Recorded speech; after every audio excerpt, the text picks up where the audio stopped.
5 సార్లు ఎమ్మెల్యేనైన నాకే అపాయింట్మెంట్ ఇవ్వకపోతే ఇంకెవరికి ఇస్తారు? రేవంత్ రెడ్డి దగ్గర ఉండే జైపాల్ రెడ్డి, ఇంకొకరు దినేష్ రెడ్డి అని ఎవరో ఉన్నారు. నేను అపాయింట్మెంట్ కోసం ఎప్పుడొచ్చినా ఫోన్లు చేస్తూ, మెసేజ్ పెడుతున్నా వాళ్ళు మాత్రం సమాధానం ఇవ్వడం లేదు.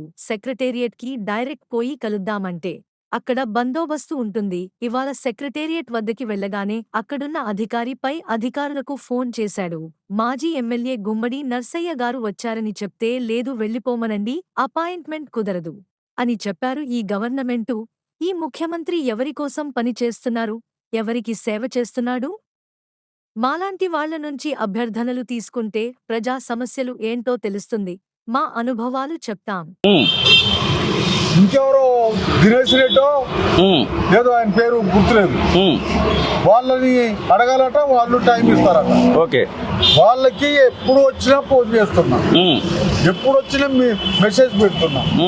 నేను మెసేజ్ పెట్టి టైం అడిగితే దానికి సమాధానమే ఉండదు. ఓకే, అయినా వాళ్ళు టైం ఇచ్చినా ఇవ్వకుండా పోయి ఇద్దరు చేద్దామంటే గేటు కాడికి పోతే గేటు కాడ బందోబస్తు. ఆ బందోబస్తులో ఉన్నటువంటి అధికారులు, పోలీస్ అధికారులు, సిబ్బంది వీళ్ళు కోరారు. ఇవాళ పరిస్థితి ఏంటంటే, నేను అడిగి పోగానే ఒక అతను ఫోన్లో మాట్లాడుతూ పైకి ఫోన్ చేశాడు. వాళ్ళు అడిగారు, గుమ్మడి నరసయ్య గారు వచ్చిండండి, గుమ్మడి నరసయ్య గారు ఉన్నాడండి అని చెప్పారు. గుమ్మడి నరసయ్య గారిని వెళ్ళిపోమని చెప్పండి, ఇప్పుడు వీలు పడదు అని చెప్పారు.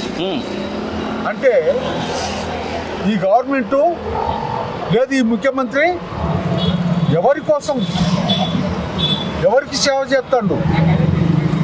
అలాంటి వాళ్ళ నుంచి తీసుకుంటే ప్రజా సమస్యలు ఏంటో వస్తాయి. మా అనుభవాలు చెప్తాం, మాకు సంబంధించిన సమస్యలు చెప్తాం. ఆ విధమైనటువంటి పద్ధతిలో అనుభవంతో చేయొచ్చు. ఏంటో అసలు మరి నేను చెప్పేది నబుద్ధి కాకనా, మేమంటే ఇష్టం లేకనా అర్థం కావట్లే. నేను 5 సార్లు ఎమ్మెల్యేనైనా ఎన్టీ రామారావు, రాజశేఖర రెడ్డి, చంద్రబాబు వీళ్ళందరితోటి నేను అంటే ముఖ్యమంత్రి